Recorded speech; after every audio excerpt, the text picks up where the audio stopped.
بسم اللہ الرحمن الرحیم۔ بچوں، آج ہم سبق مرزا محمد سعید کا خلاصہ ریڈنگ کرتے ہیں۔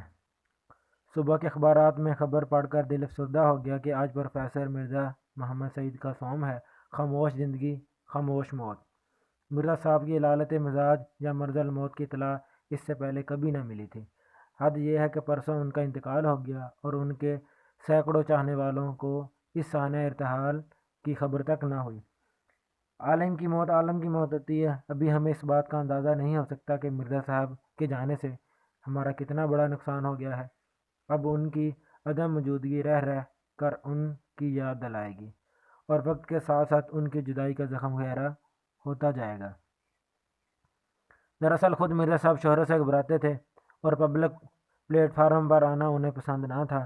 ستائش کی تمنا اور صلے کی پرواہ سے بے نیاز ہو کر کام کرتے تھے۔ انہوں نے 55 سال پہلے سر عبد القادر کے رسالے مخزن میں مضامین لکھے۔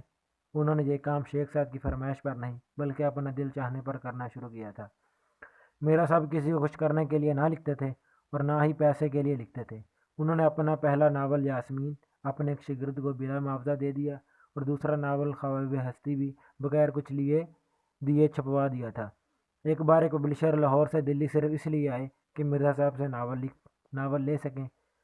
اس نے مرزا صاحب کو ایک ناول کے لیے 1000 روپے کی پیشکش کی، لیکن مرزا صاحب برہم ہو گئے اور کہنے لگے کہ اگر تم مجھے 5 یا 10,000 بھی دو گے تو مجھے یہ منظور نہیں۔ یہ سن کر پبلشر صاحب خاموشی سے لوٹ گئے۔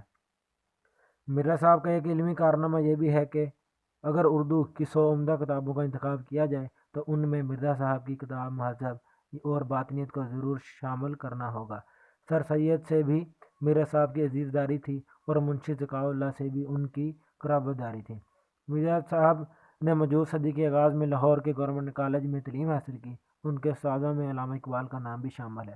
انگریزی ادبیات میں ایم اے کرنے کے بعد مرزا صاحب نے 1906-07 میں 2 سال کے لیے علی گڑھ میں پڑھایا۔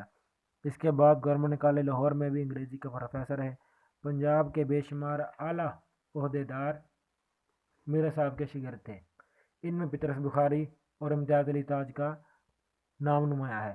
پطرس بخاری بعد میں خود بھی انگریزی کے پروفیسر ہو گئے، لیکن مرزا صاحب کی علمیت کے آگے اپنے آپ کو ہیج سمجھتے تھے۔ جب پطرس بخاری آل انڈیا ریڈیو کے ڈائریکٹر جنرل بن گئے تھے، انہوں نے مرزا صاحب کو کسی نہ کسی طرح مادہ کر لیا کہ وہ ریڈیو سے کبھی کبھی تقریر نشر کیا کریں۔ کسی بات پر غلط فہمی پر مرزا صاحب نے پطرس بخاری سے فرمایا کہ تمہیں اصلاح دینے کے بعد مجھے یہ منظور نہیں کہ تمہارے شاگرد مجھے اصلاح دیں۔ پطرس نے اس پر بڑی معذرت کی۔ ایک زمانہ تھا کہ شاعروں اور ادیبوں کا ایک جلسہ ہر ماہ ہوتا تھا، کبھی پطرس کے گھر اور کبھی ڈاکٹر تصیر کے گھر پر۔ مرزا صاحب عام طور پر خاموش رہتے تھے۔ ایک بار مرزا صاحب کی کسی بات کے دوران میں فیض بن سعید نے ان کی بات کاٹنا چاہی اور کہنے لگے کہ یہ تو آپ کو معلوم ہوگا کہ رومی تہذیب یونانی تہذیب کے بعد ابھری۔ اتنا کہنا تھا کہ مرزا صاحب جلال میں آ گئے اور کہا، جی ہاں، میں یہ بھی جانتا ہوں کہ پرانی تہذیب کی تاریخ کا ایک دریا امڑ رہا چلا آتا ہے۔ پطرس دل ہی دل میں خوش ہو رہے تھے کہ دیکھا، اسے کہتے ہیں علم کا سمندر۔ پطرس بخاری نے مرزا صاحب کا جلال ختم کرنے کے لیے چائے کا سامان رکھوانا شروع کر دیا۔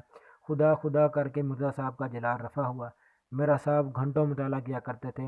وہ کہا کرتے تھے، اگر میں اتنا مطالعہ نہ کروں تو انگریز پروفیسروں کے سامنے کیسے ٹھہر سکتا ہوں۔ ان کی بیگم بھی ادبی ذوق رکھتی تھیں۔ 2 ناول ان کے بھی شائع ہو چکے تھے۔ مرزا صاحب قلب متمنا کی دولت سے مالا مال تھے۔ کیا میں پاکستان سے پہلے مسلم لیگ کی مقبولیت نے زور پکڑا تو آپ صوبائی مسلم لیگ کے صدر منتخب ہوئے۔ آپ مسلم کونسل کے ممبر بھی چنے گئے۔ گلڈ ایوارڈ برائے ادب کے پہلے اجلاس کی صدارت بھی مرزا صاحب نے ہی کی تھی۔ میں نے 30 سال قبل انہیں پہلی بار دیکھا تو ان کی عمر 44-45 سال تھی۔ اب 1962 میں جب وہ 76 سال کے ہو گئے تب بھی ویسے ہی تھے۔ 40 سال کی عمر میں ان کے ہاتھوں میں ریشہ آ گیا تھا۔ ایسی جامع العلوم ہستی سے محروم ہونے کا ہمیں جتنا بھی غم ہو کم ہے۔ اب کہاں لوگ اس طبیعت کے